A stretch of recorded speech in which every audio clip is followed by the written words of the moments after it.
Hey guys, thanks for watching Be Better Golf. I'm here at the PGA Show 2020.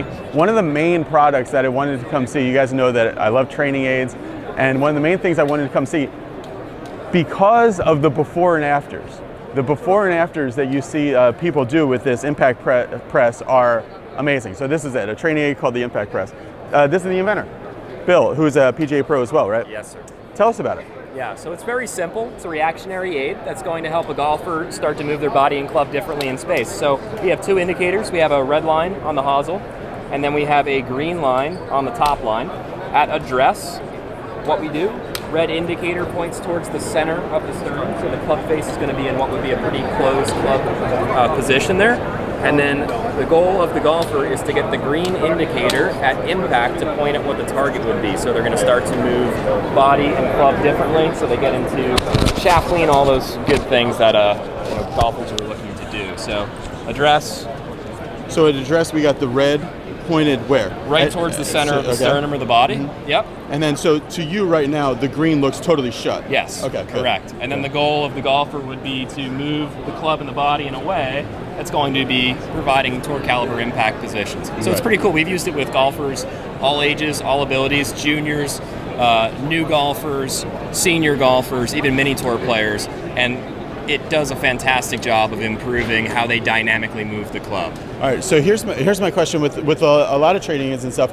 When they have the impact press, they're getting a more shallow delivery that's more with the hands leading more. Mm-hmm. When they go to a regular club that has the leading edge square and this, how do they transfer those feels without hitting a crazy duck hook or a smother? Sure, yeah. So what we see, and each golfer is a little bit differently. The cool thing about it is if we had a junior golfer and a senior golfer, they would their pivots would look different, but they would all have a much improved impact position. So what we see is we'll do a program where we have them hit 8 shots in a specific, on a specific drill.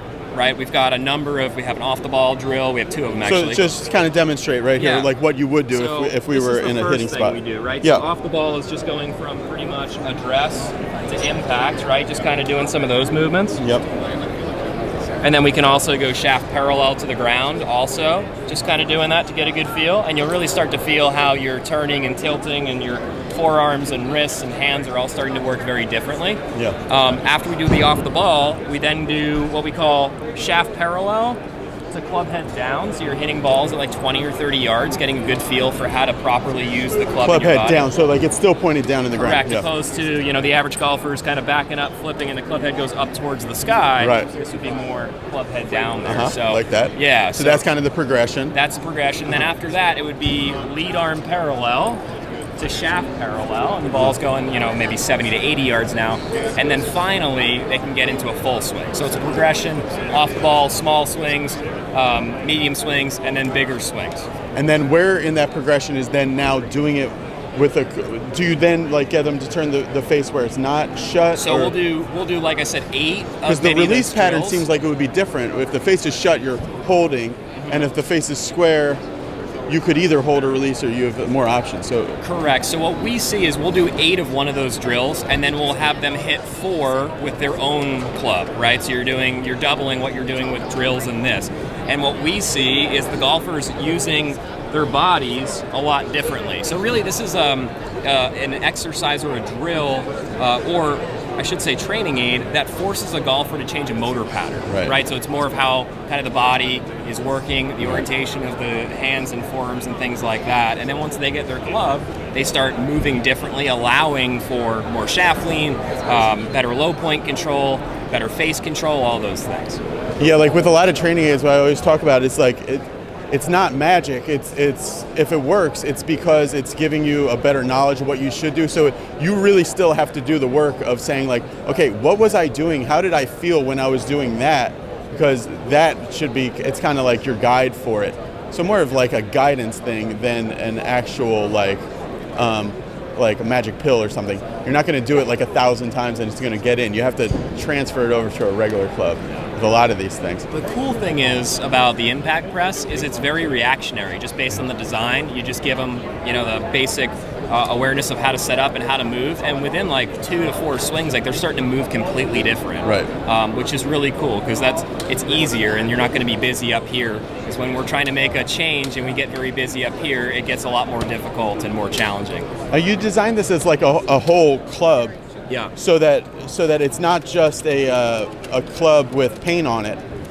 Why wouldn't anybody just have just take a golf club and shut it down? Put their club like 45 degrees shut and try to hold it off. Yeah. This is a little different than that. Great question. So if you were to take a normal, let's say 7-iron and shut it down like this, what's going to happen is when you start moving the club, the toe is going to dig, the hosel is going to come up, and you're going to hit like a lot of shanks. Okay. Right? You're also not being able to deliver the proper amount of what we would call dynamic loft. The balls can come off really low if it isn't a shank.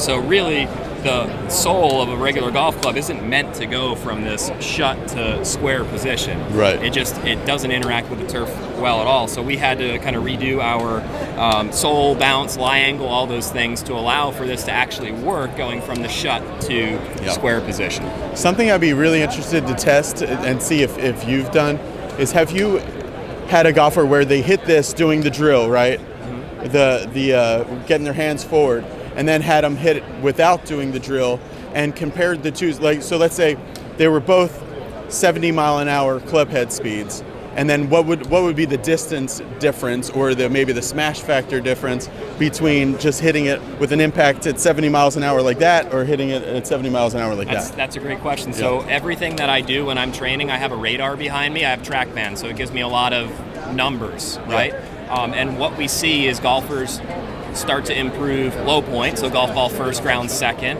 They start to improve what we call angle of attack. They start to, instead of add loft, like a lot of golfers through the hitting area where they're flipping, they're starting to take some of that off, and they're creating more club head speed just because they're moving more efficiently with their bodies.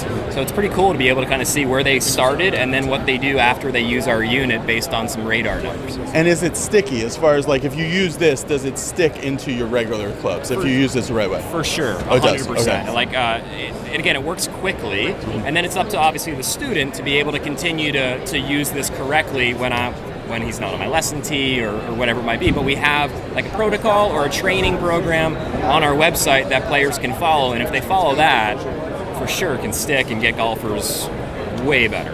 All right, cool. How do people find out more about the Impact Press? So you can find us on our website, www.impactpressgolf.com, and we are going live online with all of our sales February 1st. This is actually our first day of sales here at the show. So. All right, cool. Thanks for watching, everybody. See you later. Bye.